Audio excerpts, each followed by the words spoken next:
Bonsoir à tous Bonsoir. et merci de vous joindre à nous pour ce webinaire qu'on va consacrer ce soir à un sujet qui revient devant la scène, qui est l'éthanol, bien évidemment.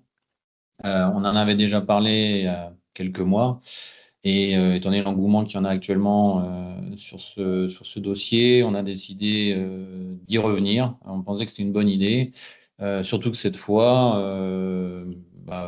on a travaillé un peu ensemble là-dessus. L'idée, c'est de vous amener des cas concrets sur des cas pratiques, sur des moteurs que vous serez certainement amenés à rencontrer et de vous faire toucher du doigt, effectivement, peut-être confirmer ce que vous savez déjà, peut-être vous faire découvrir certaines choses.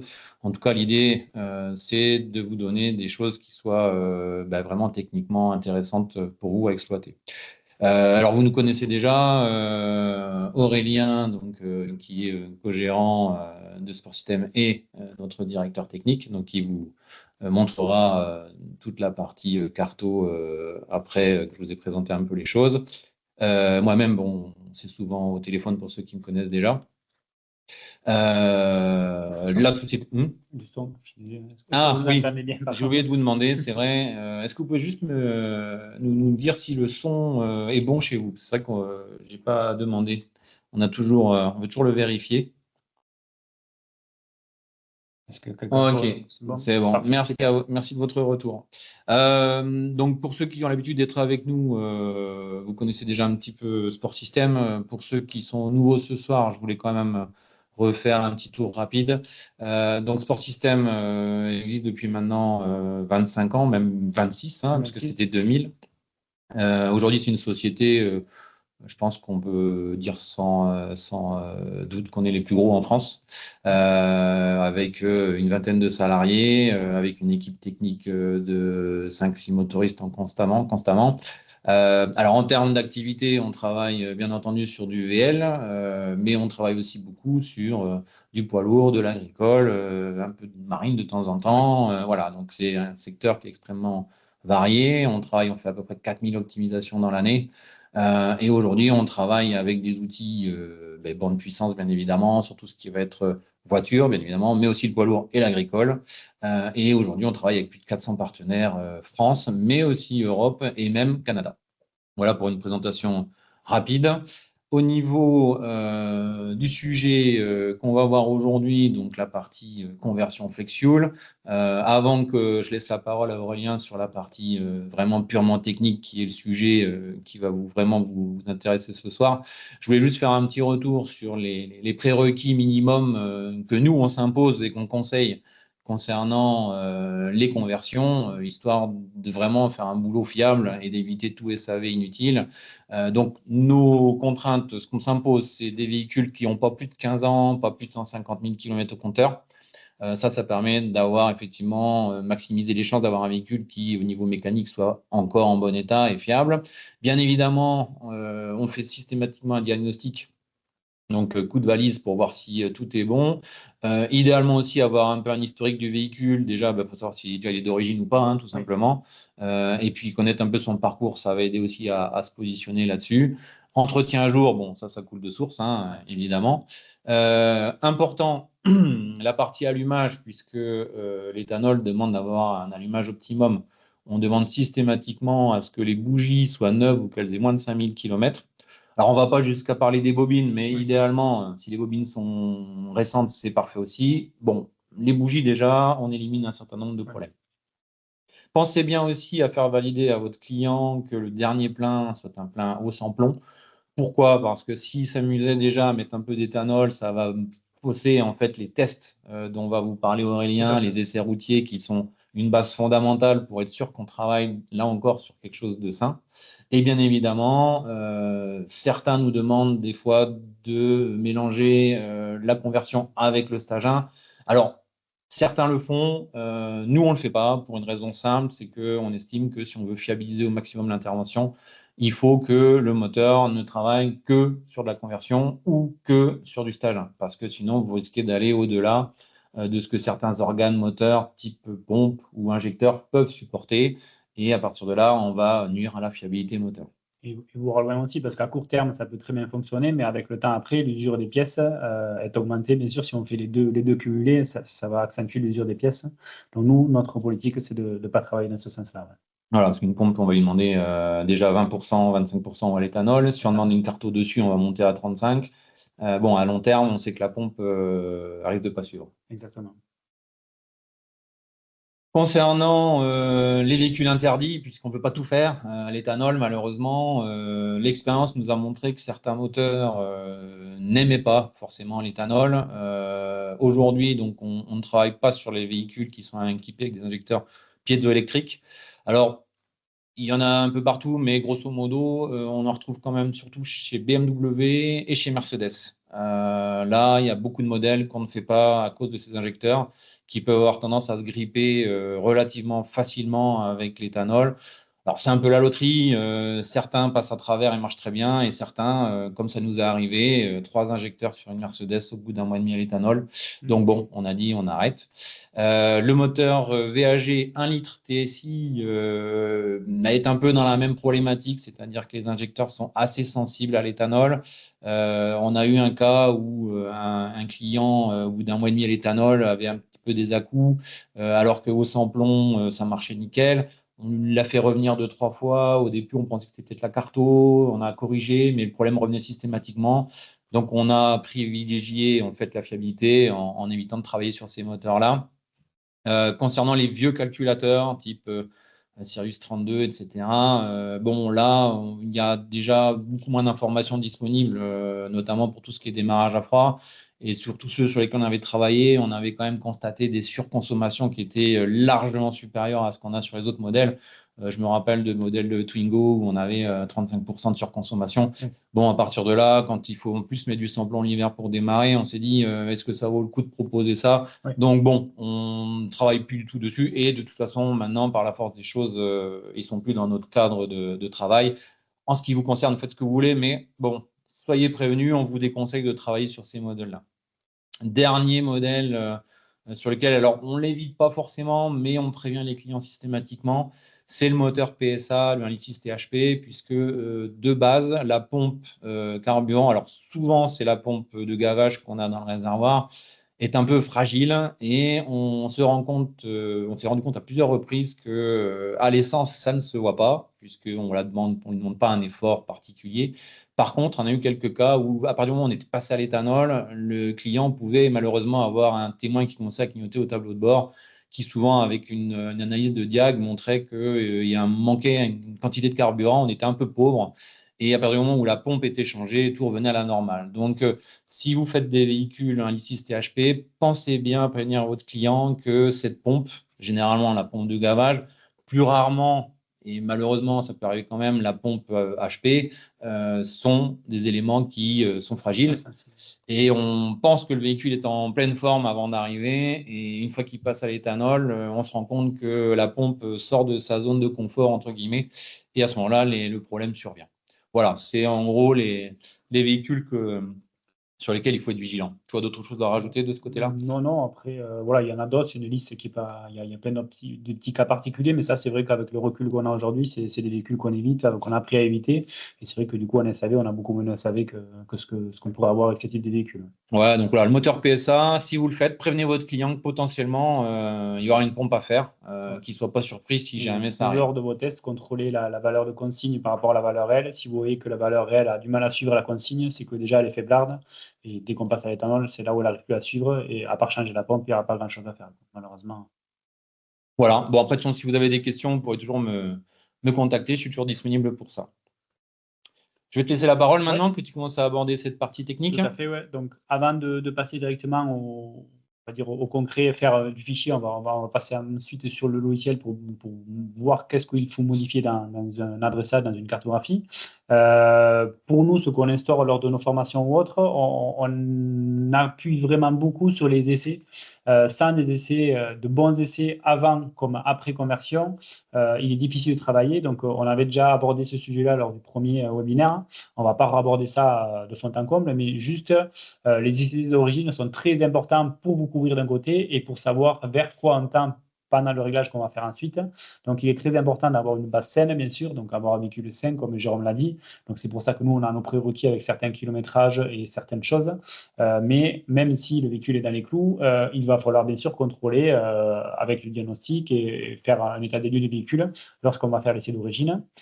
Ensuite, donc, bien sûr, on va faire un roulage donc, avec du samplon. Donc, quand votre client va venir pour faire la conversion, il faut qu'il arrive avec un fond de réservoir au samplon pour pouvoir faire la partie essai au samplon d'origine. Et ensuite, de quoi aussi pouvoir renflouer le réservoir, remettre le plein avec de l'eau 85 pour ensuite faire les essais à l'eau 85.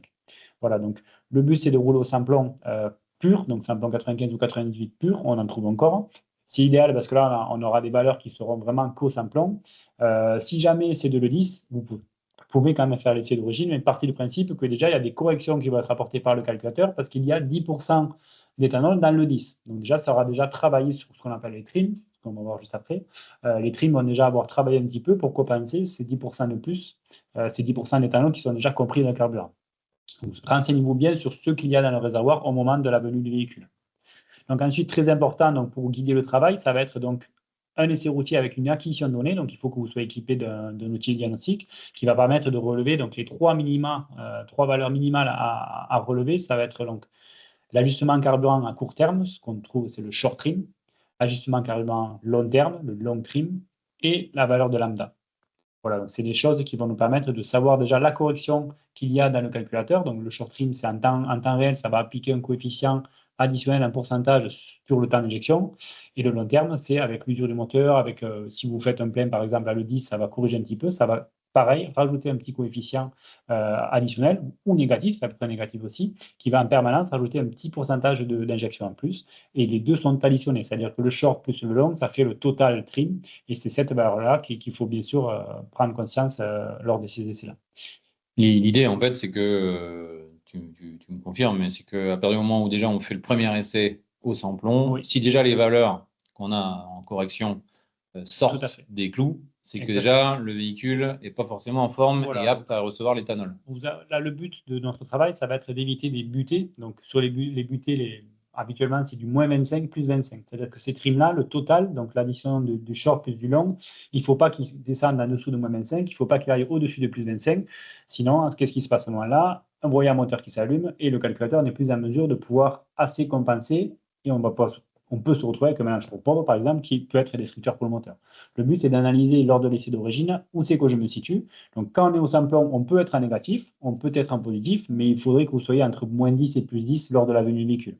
Si déjà on est avec du samplon à moins 15, par exemple, ou plus 15, c'est quelque chose qui peut commencer à clocher. Voilà. Donc, bien être sûr d'être dans les clous, déjà de base. Ça peut être injecteur, pompe. Ça peut être, voilà, ou le client ne nous a pas dit que vraiment il avait fait un plein de 85 aussi, ou la moitié d'un plein. Voilà. Donc, il faut vraiment être sûr de tout ça.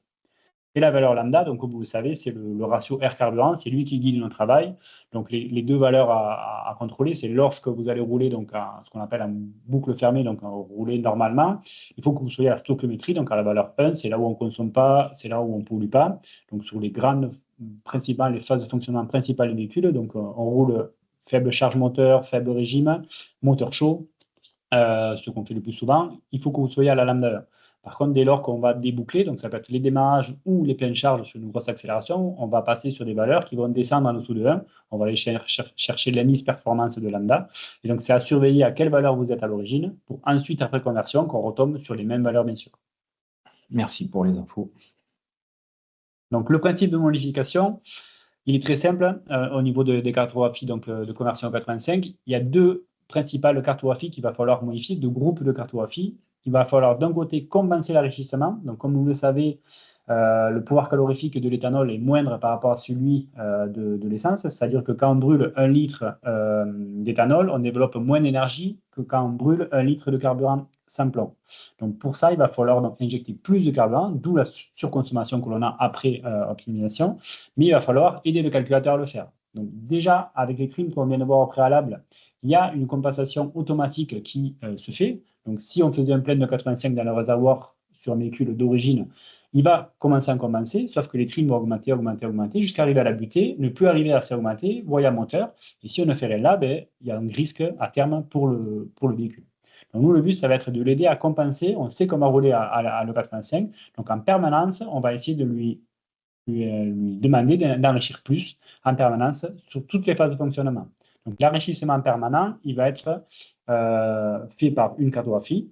Et on a vu qu'il y a des phases où on est en débouclage, donc notamment le démarrage à froid. Donc il y a des cartographies spécifiques, donc c'est les plus délicates, qui vont permettre d'aider aussi au démarrage à froid. Pareil, déjà de base sur un moteur au samplon, déjà les cartographies de base, on enrichit plus à froid, mais là il va falloir encore plus enrichir parce qu'on aura besoin de démarrer à l'éthanol. Voilà. D'où l'intérêt de travailler les cartes de démarrage à froid pour démarrer l'hiver correctement. Tout à fait. Si on a ces informations-là dans un calculateur, c'est assez simple de faire une conversion 85. On fait nos essais d'origine, on voit notre trim en combinaison. Si on est proche de 0, il va falloir augmenter de l'ordre d'à peu près 20% l'injection, que ce soit en permanence ou sur les démarrages à froid. Si on a des trims, par contre, qui sont à moins 10 ou plus 10, il faut adapter ces pourcentages-là. Donc, le principe de base, c'est à peu près 20% qu'il faut augmenter si on a un véhicule qui est sain, qui tout va bien. C'est à peu près 20% d'enrichissement permanent comme un démarrage à froid. Et le plus compliqué à faire dans ce métier-là, c'est de trouver ces informations-là dans le calculateur.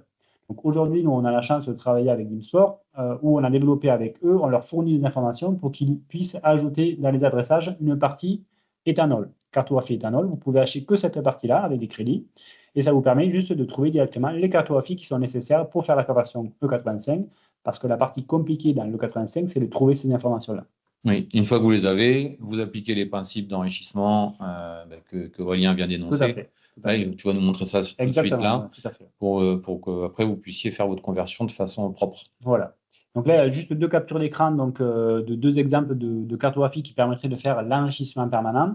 Donc à gauche, ça c'est une cartographie, donc FCI on appelle ça, donc c'est un coefficient d'enrichissement qui est en lien direct avec la cartographie de temps d'injection, qui en fonction de la charge moteur et du régime moteur va appliquer un coefficient différent. Donc là, vous voyez qu'en bleu et en rouge, on a une différence. Il y a en gros 20% entre les deux. Donc en permanence, sur cette cartographie de coefficient d'enrichissement, on va augmenter de 20% tout simplement pour que tout le temps, sur toutes les phases de fonctionnement, on augmente de 20%. Donc ça encore, c'est des cartographies que avec l'expérience, on pourrait retrouver visuellement en 2D. On pourrait la retrouver en 2D.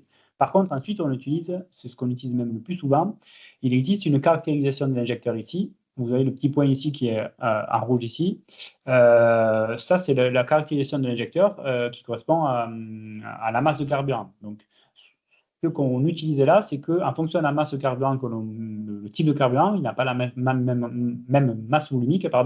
Et là, nous, on va utiliser cette caractérisation de l'injecteur on va leurrer en quelque sorte cet injecteur-là en disant que c'est une autre masse volumique qu'il y a, on l'augmente de 20% pareil, pour qu'en permanence, l'injecteur augmente de 20% sa capacité, en gros. Voilà, donc on a ces deux méthodes-là. Donc vous verrez qu'il y a des adressages qu'on va voir après ensuite où il y a les deux choix. On peut utiliser soit une cartographie, soit l'autre, ça va votre guide. Ne surtout pas faire les deux, hein, bien sûr, sinon vous allez faire 20 d'un côté, 20 de l'autre, ça fait 40% de plus. Mais après, voilà, donc c'est des informations que nous, on fournit à Dimsport, que vous puissiez les avoir facilement après à travers le logiciel Race. Alors, c'est ce qui est intéressant sur cette histoire de point unique, c'est que sans l'adressage, effectivement, c'est impossible de l'identifier dans la map. Je vous montrerai après, c'est un point qui est perdu au milieu de tout le monde. Tout à fait. Donc, sans l'information, c'est difficile à trouver. Donc voilà, ça c'est pour l'enrichissement permanent à faire sur toutes les phases principales de fonctionnement. Et ensuite, donc, comme on l'a vu, donc, il y a des cartographies un peu plus délicates. Donc celles-là sont identifiables aussi. Avec l'expérience, on peut arriver à les trouver. Elles sont souvent dans les mêmes zones. On voit que par l'allure, tout simplement, les valeurs les plus hautes, ce sont les températures très froides. Donc on le voit ici avec les couleurs, c'est flagrant. On voit que l'axe Y ici, on est sur du moins 30 degrés et on monte jusqu'à 110 degrés. C'est la température liquide refroidissement. Et bien sûr, plus le liquide refroidissement va être froid, déjà de base, il va falloir augmenter l'injection. À l'éthanol, qu'est-ce qu'il va falloir faire? Bien sûr, surtout si les températures très froides, il va falloir pareil compenser, donc rajouter au minimum 20% de plus pour pouvoir avoir des démarrages qui soient faciles. Vous verrez que par contre, il y a souvent plusieurs cartographies de démarrage les unes après les autres, comme on peut voir sur la capture ici, pour différentes phases de fonctionnement. Et des fois, il y a une cartographie de démarrage sous clé en quelque sorte, celle juste après avoir démarré, début de combustion. Et après, on passe sur les régimes de ralenti après l'arrière. Voilà. C'est des cartos passerelles en fait, selon les phases. Tout à fait, tout à fait. Voilà.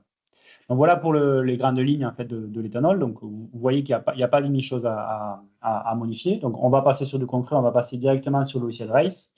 Donc, on avait pris 2 exemples. Alors, quels sont les moteurs que tu vas nous présenter? Donc là, on est parti sur une Golf 7 avec le moteur 1,5 litre TSI 130, calculateur MG1 CS011, donc c'est des véhicules qui sont assez récents. Donc juste pour commencer, ici, vous voyez qu'il y a énormément de cartes Wi-Fi avec un panneau interdiction. Donc ça, c'est tout ce qu'on appelle l'adressage standard, donc l'adressage qui vous permettrait, si vous le téléchargez, augmenter les performances, aller retoucher le remplissage du moteur pour aller, ou la structure couple pour aller chercher du couple, de la puissance. En gros, c'est pour faire du stage 1. Exactement, voilà. Donc là, il y a un panneau interdiction tout simplement parce qu'on ne l'a pas téléchargé. On a téléchargé que la partie donc, qui nous intéresse pour la conversion E85, qui est identifiée ici. On voit carte Wi-Fi spéciale éthanol, et ça nous identifie juste un chapitre injection, un chapitre régime, où il y a le nécessaire pour faire de la conversion Flexio. Voilà. Donc après, vous pouvez aussi bien rajouter la partie standard si vous voulez pour faire un stage 1. Nous, on ne vous le conseille pas. C'est déconseillé comme on l'a vu tout à l'heure. Mais vous avez la possibilité de le faire aussi. Quoi. Si vous faites des changements de pièces dessus, si vous faites une préparation, pourquoi pas? Il faut que vous soyez sûr de ce que vous faites. Tout à fait. Donc là, si on devait faire une cartographie éthanol sur un véhicule où on a fait un essai d'origine qui est OK, les trims sont proches de 0. Donc comme on l'a vu, donc il y a 2 phases de fonctionnement. Donc on voit qu'il y a 2 cartographies FCF et FCF2, c'est pour les démarrages à froid. Donc on ouvre la première. On voit qu'ici en axe X, j'ai mon axe de température, donc qui part de moins 36 degrés jusqu'à 115 degrés de température liquide refroidissement. Je vais mettre de la couleur, ça sera plus fort. Voilà. Et on voit que déjà de base, à moins 36 degrés, on a un coefficient de 4,5% de plus. Et petit à petit, plus il fait chaud, moins c'est le coefficient, on finit donc sur la température chaude, on est proche de 1. Donc nous, le but, ça va être d'aider à augmenter donc, ces valeurs-là. Surtout, au minima, c'est des valeurs négatives jusqu'à 10 degrés. À partir du 20 degrés, on peut partir du principe que le véhicule démarrera bien, mais quand même, à l'éthanol, c'est toujours mieux d'enrichir un petit peu plus sur ces phases-là. Donc en gros, on ne s'abatte pas. Sur toute la phase de fonctionnement ici, je vais rajouter 20%. Voilà. Et là, donc, sur toute la phase de fonctionnement, donc c'est sous clé, c'est quand on va faire le démarrage, on applique ce 20% de plus, ce qui va permettre d'aider, de faciliter les démarrages à l'éthanol. Et vous me direz, donc, c'est une flexion, donc même si on passe un jour à l'essence pour X raison, c'est pas parce qu'on a augmenté 20%, elle démarrera très bien aussi à l'essence. Elle ne va pas se noyer. C'est transitoire, c'est quelques millisecondes. Oui. Bon. Elle ne va pas se noyer à l'essence. Tout à fait. Donc voilà, pensez bien à faire les analogues, vous voyez qu'il y en a plusieurs, donc hop, on copie le pourcentage, donc les 20% qu'on a appliqués sur la cartographie, je les applique sur les suivantes. Voilà, donc il y a plusieurs cartographies les unes après les autres. Une fois que j'ai fait ça, j'enregistre. Voilà, donc là j'ai fait ma première cartographie de démarrage. Et il y a une seconde. Donc ici, on a un coefficient à 1 tout le long, donc c'est qu'elle n'est pas activée dans le calculateur. On va vérifier les autres. 2, 3, 4. La quatrième, il y a bien du coefficient correcteur. Donc là c'est pareil. Je vais sélectionner ma cartographie, plus 20%. Voilà. Et là j'ai appliqué donc plus 20% pareil sur toute ma cartographie, donc qui va permettre donc d'aider au démarrage. Donc, si j'ai bien compris ce que tu as dit tout à l'heure, celle-là va suivre la première. Tout à fait. On a le coup de clé et ensuite on bascule sur celle-là. C'est souvent ça, quand il y en a plusieurs, c'est souvent ça les stratégies. Ça, ouais. Donc voilà pour la partie démarrage. Donc là, on a aidé à faire les démarrages moteurs. Ensuite, il nous manque juste de pouvoir enrichir en permanence. Donc, comme on le disait, d'office, le calculateur le fait, mais si on ne fait rien pour l'aider, les trims vont augmenter jusqu'à arriver à la butée, voyant moteur, et risque après de ne pas assez enrichir pour avoir un bon ratio à carburant et risque de casse moteur après à terme. Donc là, on a le facteur relatif masse carburant, donc c'est la caractérisation de l'injecteur, qui est à 1 de base. Là, c'est la même chose. Je vais l'augmenter de 20%. Hop, on se retrouve avec un coefficient à 20, bien sûr. J'enregistre. C'est facile. C'est facile. C'est facile. Et donc là, je me retrouve avec donc, mes démarrages optimisés, mon enrichissement permanent optimisé.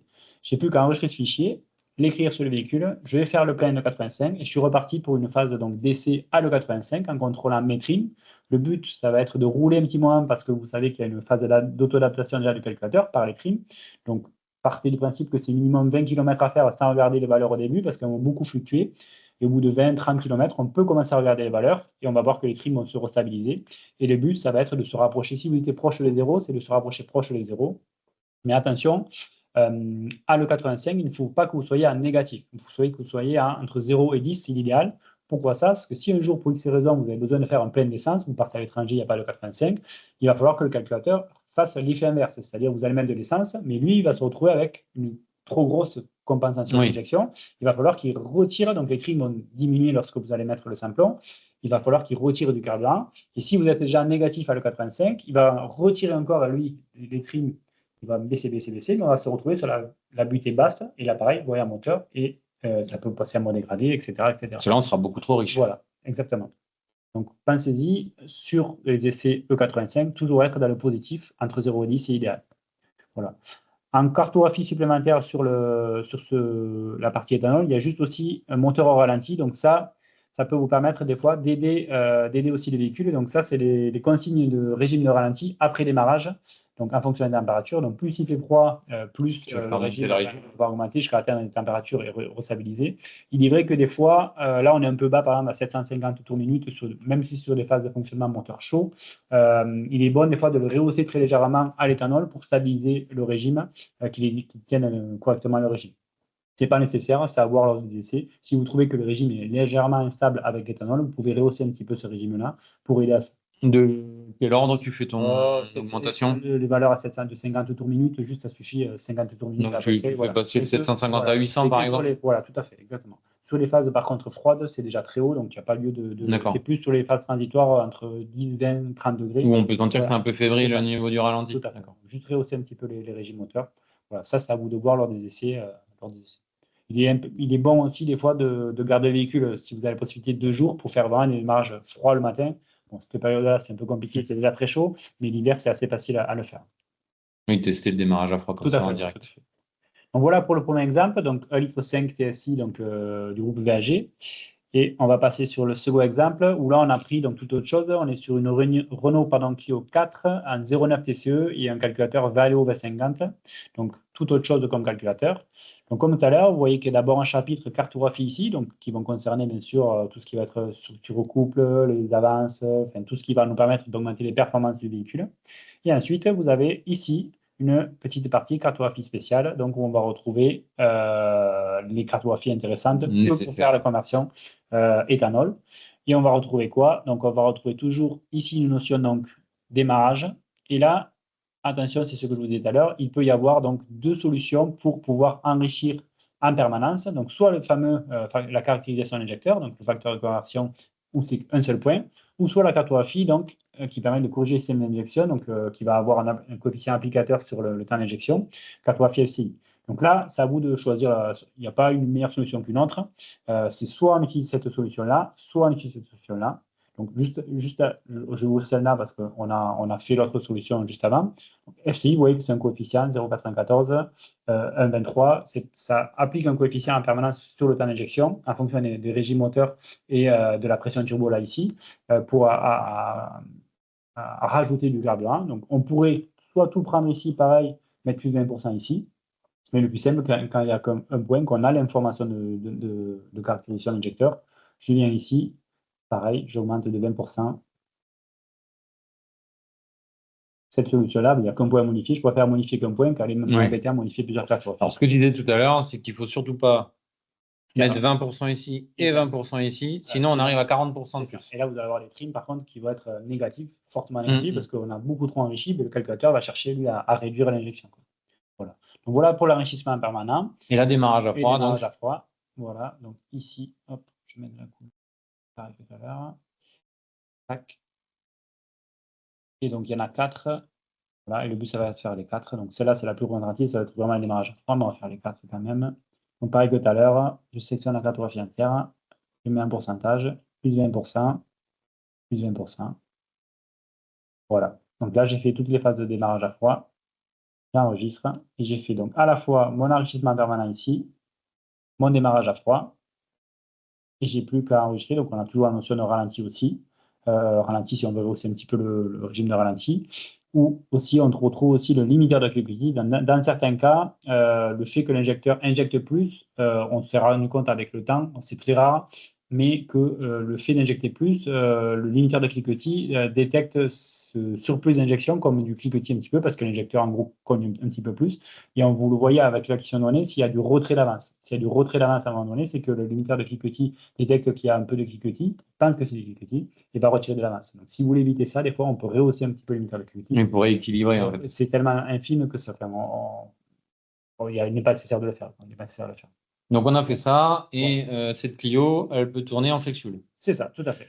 Tu nous as montré les choses à faire. Ouais. Est-ce que maintenant, tu peux nous montrer un truc à ne pas faire Tout à fait. Alors, on a plusieurs cas de fichiers de contre-examen, comme on appelle chez nous. Donc, c'est souvent des stagiaires qui viennent chez nous avec des véhicules, ils récupèrent des fichiers à droite à gauche. Donc là, j'avais sélectionné un, c'est le premier que j'ai trouvé, donc c'est assez vieux, mais c'est assez représentatif. Là, c'est une Renault Twingo 2 avec un calculateur SIM32. On retrouve donc pareil, toujours mon chapitre cartographie donc pour augmenter les performances des véhicules et ma partie donc cartographie spéciale ici. Donc ça, c'est le fichier qu'on a récupéré de véhicule client qui est venu ici, enfin un véhicule stagiaire, où on va trouver donc, il n'y a pas d'enrichissement, on voit, du moins sur les cartographies. On ira voir après dans la cartographie 2D un petit peu ce qui se passe, mais il n'y a pas d'enrichissement permanent et on retrouve juste cartographie de démarrage. Donc jusque-là encore, ça va, les démarrages sont améliorés assez fortement, mais bon, sur ces générations-là, il fallait ça, jusqu'à 60 degrés, donc ça c'est cohérent pour les démarrages. On voit que les cartographies du démarrage sont faites, on va dire. Par contre, il n'y a pas d'enrichissement permanent. Ça veut dire quoi? C'est qu'on aide le véhicule à démarrer, mais par contre, en permanence, il n'y a rien qui est fait pour aider le calculateur à toute seule. Voilà. Donc là, les trims vont augmenter. Automatiquement, le calculateur va de lui-même augmenter l'injection. Mais vu qu'il n'y a pas de compensation, ça va arriver à un buté, voyant moteur. Et là, c'est sûr, sur ce génération-là, c'est trop pauvre. Et à terme, il y a risque de casse moteur. Le témoin va s'allumer de toute façon. Et non, malheureusement, parce que ce qu'on retrouve sur le marché malheureusement, donc on retrouve ici, donc je suis dans la 2D, je vais chercher mes cartographies. On retrouve ici mes cartographies de démarrage qu'on a vu juste au préalable qui ont été modifiées. J'avance un petit peu. Voilà. Et là, on arrive sur une zone. Donc, vous voyez qu'il y a des petites modifications. Je vais un petit peu zoomer ici. Voilà. Vous voyez qu'il y a plein de valeurs qui étaient à 1 qui sont passées à 0. Donc, ça, c'est ce qu'on appelle la zone DTC, la zone d'erreur. Et vous voyez qu'il y a en gros toute la zone DTC qui a été initialisée à 0, c'est-à-dire que les remontées d'erreur ne se font plus. Donc si ça ne marche pas, si ça va pas, on ne le souhaite pas. Exactement. Donc là, en fait, quand le véhicule part, tout va bien, en quelque sorte, parce qu'il n'y a pas de moyen moteur, il n'y a rien qui se passe. Mais on se retrouve avec des trims sûrement qui sont à plus 25 en butée. Et par contre, si on contrôle non lambda, si on ne fait pas d'essai, c'est là où c'est grave. Mais si on contrôle non lambda sur les fortes accélérations ou autres, on est sûr qu'on a un mélange pauvre et il y a un risque de casse après à terme du moteur. Mais il n'y a pas de SAV comme ça. Oui, là, il n'y a pas de SAV. À court terme, il n'y a pas de SAV. À long terme, il y a des gros SAV. D'accord, voilà. Très bien. Voilà pour les différents cas qu'on voulait vous montrer, aujourd'hui. Après, il y en a beaucoup. Oui, avant qu'on passe à la phase un peu de questions, justement, on s'était un peu creusé la tête et on s'est dit qu'on voulait vous faire profiter spécialement pour ceux qui ont suivi le webinaire. En fait, on va organiser au mois de juillet, on a prévu ça les 16 et 17. On a prévu de faire une formation spécifique sur l'éthanol, donc sur 2 jours en présentiel ici. Technique. Voilà, en présentiel sur Albi. L'idée, c'est de faire une session vraiment spéciale qui va être très dans la pratique, avec des mises en situation du même ordre que ce qu'on a vu ce soir, mais avec de multiples cas, puisque sur 2 jours, on a le temps d'explorer plein de problématiques. Ça peut être l'occasion pour ceux qui viennent, qui sont déjà équipés du race, qui ont des questions, d'amener aussi peut-être des cas concrets qu'eux ont rencontrés, se poser des questions sur tel ou tel modèle de calculateur. Voilà. L'idée, c'est vraiment d'aller au fond des choses sur l'éthanol, que vous puissiez repartir en étant armé le plus possible pour pouvoir être autonome et être le plus à l'aise possible pour travailler. Donc, on fait un tarif exceptionnel à 900 € pour ceux qui ont suivi le webinaire ou qui s'étaient au moins inscrits, mais malheureusement qui n'ont pas pu venir, ça peut arriver. On fait un effectif réduit puisqu'on fait de la pratique, donc il faut absolument que tout le monde puisse manipuler. Donc, ce sera 8 personnes maximum. Alors, on a prévu ceux qui viennent, qui sont déjà équipés, donc nos clients viendront avec leur matériel. Après, ceux qui ne sont pas encore équipés et qui souhaiteraient venir, on va pouvoir mettre à disposition les outils avec le PC, avec le logiciel. Dans l'idée aussi, pour que vous puissiez repartir avec du contenu, on s'est dit que pourquoi pas vous fournir des fichiers, ce qu'on appelle Mappack, ou plutôt fichiers exemples, c'est-à-dire des fichiers qu'on a nous en base, dont on sait qu'ils fonctionnent et sur lesquels vous pouvez vous appuyer après pour faire vos propres fichiers en vous en servant de modèle. Hein. L'idée aussi, c'est pour ceux qui sont déjà équipés du logiciel, de leur offrir 300 crédits pour qu'ils puissent télécharger le dressage éthanol de façon plus facile. Et puis, c'est un petit geste aussi de notre part pour les remercier de leur fidélité et de faire l'effort de venir se former. Après, on n'oublie pas ceux qui ne seraient pas encore équipés et qui souhaiteraient le faire, puisque cette offre, on la poursuivra pour ceux qui veulent s'équiper jusqu'au 31 juillet. Donc, si vous n'êtes pas équipé et que vous venez à la formation au mois de juillet, les 16 et 17, vous aurez, au lieu d'avoir les 1000 crédits offerts, vous aurez 1300 crédits offerts lors de l'acquisition du matériel. Voilà, tout simplement, on voulait vous faire cette petite parenthèse. Voilà, on va monter tout ça pour que le 16 ce soit opérationnel. Pour vous inscrire, vous pouvez déjà me contacter. De toute façon, vous allez recevoir un replay du webinaire et dedans, vous aurez encore un rappel pour prendre contact pour ceux qui sont intéressés. Et puis, voilà, je pense que j'ai fait le tour. On va passer à la phase de questions. Donc là, oui, on a été un peu technique, mais je suppose que vous avez plein de questions. Pendant que vous préparez vos questions, je vais en profiter pour vous parler de notre prochain rendez-vous. On a rendez-vous donc au mois de septembre, mi-septembre. On va laisser passer l'été tranquillement. On va changer de sujet puisque, on nous connaît tous par l'aspect carto. Vous-même travaillez dans la carto. Malheureusement, dans certains cas, la solution carto n'est pas possible parce que, malgré tous les efforts de la R&D, on ne peut pas forcément communiquer avec tous les calculateurs. Hein. Tout le monde connaît en ce moment les problématiques des MD1. Alors, certains font le choix d'aller ouvrir des calculateurs pour les déverrouiller, les renvoyer. Aujourd'hui, ce n'est pas le choix d'InSport. Nous, l'idée, c'est plutôt, en attendant qu'il y ait la solution, qui ne va pas tarder à arriver, mais en attendant d'avoir la solution, on travaille sur la base de boîtiers additionnels. Aujourd'hui, on a un outil qui marche très bien, qui s'appelle le Rapid Pro, qui est une très bonne alternative du coup au carto. On en a testé un bon paquet et on a des demandes régulièrement de la part de nos clients qui ne peuvent pas faire de carto, mais qui bossent avec un boîtier comme ça, qui est super fiable. Donc, on vous en présentera la partie technique et pratique lors de notre prochain rendez-vous. Présentation complète. Voilà, l'idée, on sait que l'image des boîtiers, des fois, n'est pas forcément bonne parce qu'on a tous vu des vidéos YouTube avec des boîtiers avec rien dedans, en gros. Voilà, l'idée, c'est vraiment de vous montrer, nous, les outils qu'on utilise et vous montrer que c'est une vraie alternative dans le cas où une carto n'est pas possible, tout simplement. Donc, rendez-vous le mardi 15 pour cette petite présentation du Rapid Pro. De toute façon, on vous tiendra au courant d'ici là. Bien entendu, on vous communiquera tout ça. On va passer à vos questions maintenant. Eh bien, je vois que ça a déjà commencé. Alors, qu'est-ce qu'on nous demande? Tac, tac, tac. Dans les demandes de KP éthanol, quand ils ne sont pas dispo dans le race, est-ce qu'il faut faire un ticket pour les avoir? Je suppose que tu dois avoir une mise à jour. Les cartographies éthanol, oui, tout à fait. Il faut ouvrir un ticket. Idéalement, vous nous donnez le numéro d'adressage qui correspond en nous demandant les informations d'ajouter le cartographie éthanol. Et après, donc, c'est un peu plus long des fois que les adressages standards parce qu'il y a pas mal de recherches à faire. Si on a les infos, c'est assez rapide, mais vous faites un ticket, vous nous demandez ça et on les rajoute après derrière. Bon. Merci. Autre question, cette fois de Thomas qui nous demande s'il est possible que sur certains calculateurs, quand on met 20% sur la FRC, elle enrichisse automatiquement les cartos de démarrage à froid aussi. Non, normalement, c'est FRC. Logiquement, non, c'est les phases transitoires. C'est vraiment FRC, ça va être en boucle fermée. FRC, c'est en boucle fermée. Donc, les démarrages à froid sont en boucle ouverte. Donc, non, normalement, FRC ne va pas aider au démarrage. C'est vraiment les cartographies de démarrage qui feront office, quoi. Christophe nous pose une question là, je pense que c'est une expérience vécue. Apparemment, il a bossé sur un T-Roc, un Indy 5 TSI, donc même calculo que celui qu'on a vu. Il disait que les trims au samplon 95 E10 étaient environ de -1 et en E85, on est passé de 0, il était vers 0, pardon, avec 20% d'enrichissement. Un mois plus tard, il y a eu une dérive apparemment, puisqu'en E85, on était passé à 19,48. Et encore un mois plus tard, entre 16 et 23%. Donc, vous voulez notre avis là-dessus? Ouais, c'est bizarre. Et après, ce qu'il faut savoir, c'est justement, j'insiste beaucoup sur ça, c'est que le jour J, de bien rouler 20-30 km déjà après avoir fait le plein de 85 pour bien stabiliser les trims, parce que des fois, on peut commencer à 0 et petit à petit, ça va augmenter jusqu'à atteindre les valeurs, peut-être à 20 justement.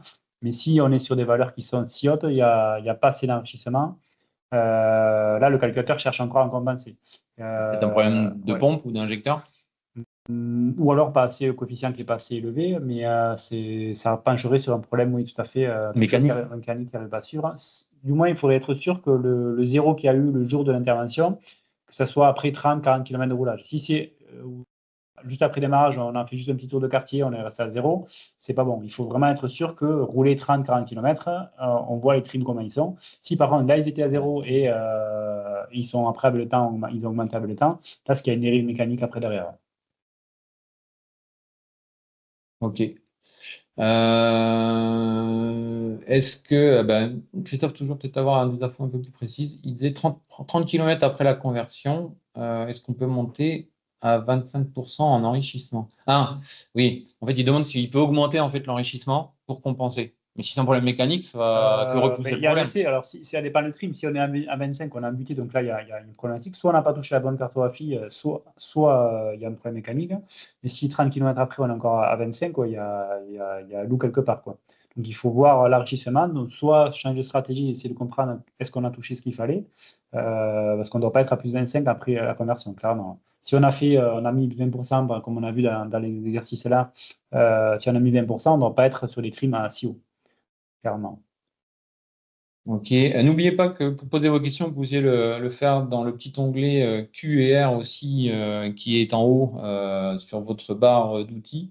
D'ailleurs, on va y aller et je vois qu'il y en a une. Ah oui, c'est Étienne qui nous demande. Il veut juste revenir sur la formation qu'on fait en juillet. Il nous demande si, même s'il n'est pas équipé, il peut venir.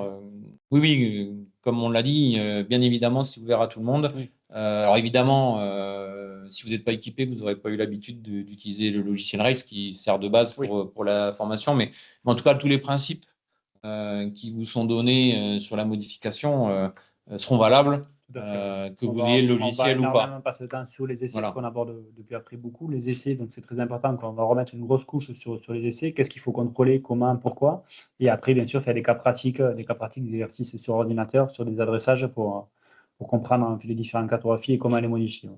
Donc en fait, venez comme vous êtes, hein, comme une certaine marque de fast-food aime à communiquer. Autre question, quelqu'un nous dit qu'en théorie, 85% d'éthanol a besoin de 37% d'enrichissement en plus. Ne devrions-nous pas avoir un trim à plus 15? 37%.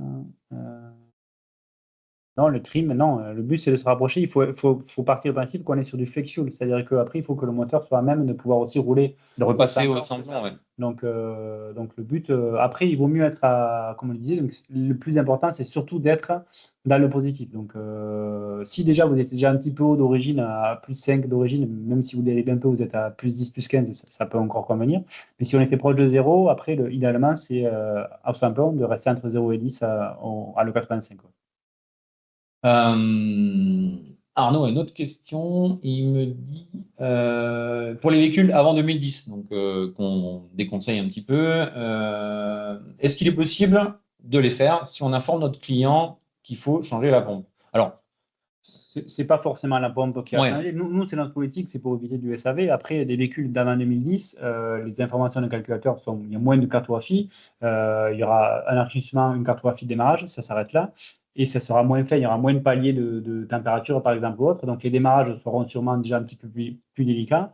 Et l'enrichissement, par contre, sera plus conséquent aussi, parce que justement, il y a moins de paliers de régime, il y a moins de paliers de charge. Donc, l'enrichissement permanent, même si elle est du même ordre, ça va engendrer une surconsommation plus importante. Après, au niveau des organes mécaniques, si l'entretien est fait, c'est pas forcément la pompe qui va pêcher en premier, c'est peut-être les éjecteurs. oui. Et puis même, peut-être que des véhicules d'avant 2010 pourront très bien faire l'affaire aussi. C'est plus l'entretien qui a été fait, l'entretien qui a été fait tout le long de la vie du véhicule qui Ouais, va rentrer en jeu, quoi. nous, ce qui nous a un peu aussi donné à réfléchir, c'est qu'on a eu des retours clients qui n'étaient pas forcément satisfaits parce que ils estimaient que pour un véhicule de cette époque-là, il surconsommait beaucoup trop. Enfin, voilà. Donc, après, c'est histoire de choix aussi, Oui, je dirais, de stratégie d'entreprise, hein. Mais c'est faisable. Voilà. C'est juste que, effectivement, la pompe, c'est pas forcément le. faut d'autant plus être attentif aux essais avant, les diagnostics avant, être sûr de la base, quoi, voilà. Et après, oui, bien sûr, une pompe, c'est toujours mieux de repartir avec une balle neuve, comme on dit. Ouais. Une pompe neuve, c'est sûr, ça évite beaucoup de problématiques. On nous demande aussi ce qu'on pense des additifs à mettre dans le réservoir après une conversion. Alors, on va aborder le sujet. Effectivement, j'ai souvent moi, des clients qui me disent, mais c'est plus sec, ça va abîmer pompe, injecteur, il faut mettre des additifs pour lubrifier. Il n'y a pas de religion en la matière. Ce qu'il faut savoir, c'est que dans tous les cas, E85, ça veut dire que vous avez déjà 15% de samplon. Donc l'été, vous avez on dit entre 15 et 20% de samplon dans l'éthanol et l'hiver, on est à 35-40%, puisque vous avez l'éthanol d'été, l'éthanol d'hiver. Donc, moi, d'un point de vue personnel, par exemple, ça fait 3 ans que je roule à l'éthanol et j'ai jamais mis un seul additif. Et ma pompe se porte très bien. Donc, honnêtement, ça fera pas de mal. Mais bon, voilà. Si c'est un véhicule qui roule quotidiennement ou très très souvent, il n'y a pas de souci. La problématique avec l'éthanol, c'est s'il y a des longs arrêts, il ne faut surtout pas stocker un véhicule pendant 3 mois, par exemple, avec un plein éthanol ou autre. Mais si c'est un véhicule qui roule quotidiennement, il n'y a pas de souci à avoir particulièrement là-dessus. Oui, la problématique de l'éthanol, c'est le stockage et le vieillissement, parce que c'est un carburant qui perd très rapidement ses qualités. Et en plus, si jamais le réservoir n'est pas plein lors du stockage, il peut y avoir formation, oxydation en fait, et formation d'une pellicule d'eau en surface, qui après peut endommager tout le système d'injection si jamais ça rentre dans le circuit, quoi, tout simplement. Qu'est-ce qu'on a d'autre? Est-ce que c'est possible sur une C3 PureTech? Alors, le 1 litre de PureTech, tout le monde le décrit, ce moteur. Nous, on en a fait un bon paquet. Honnêtement, on n'a pas de retour particulier. Sachant les problèmes de base qu'ils ont, voilà, il faut être conscient que c'est un moteur à problème. Tout le monde connaît les problématiques qu'il y a de base sur ce moteur-là. Mais il n'y a pas plus à avoir si la conversion est bien faite, il n'y a pas plus à avoir de problèmes après conversion qu'avant conversion. On peut rencontrer par contre les mêmes problèmes qu'il y a de base avec les courroies à distribution et tout ça. Mais il n'y a pas plus de problème à avoir là-dessus.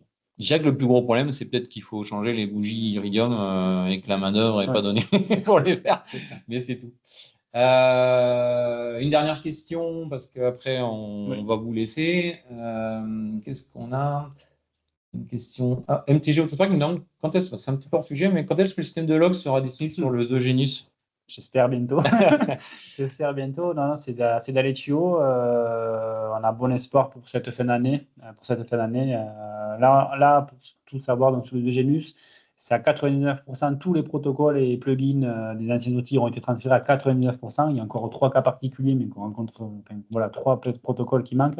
Et tout a été transféré et tout a été stabilisé. Les bugs de jeunesse ont été stabilisés.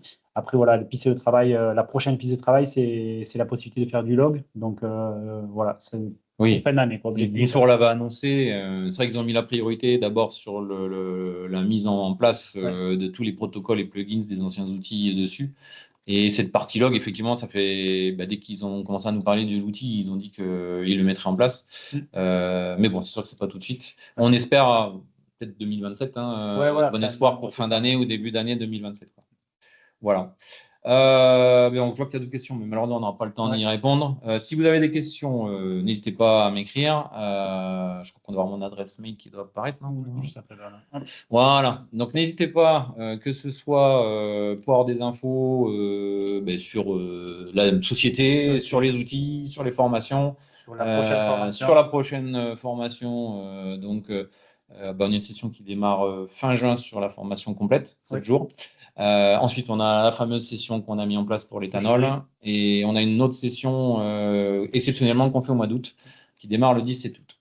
Donc, pour tout contact, vous avez mes coordonnées, n'hésitez pas. En tout cas, on vous remercie à tous de nous avoir suivis ce soir. Vous étiez très nombreux. Et vous êtes de plus en plus nombreux, mais là, le sujet a vraiment tapé, je pense, au cœur des préoccupations. Donc, merci de nous avoir suivis. On vous souhaite une très bonne soirée et on vous dit au mois de septembre ou plus tard. À bientôt. Au revoir.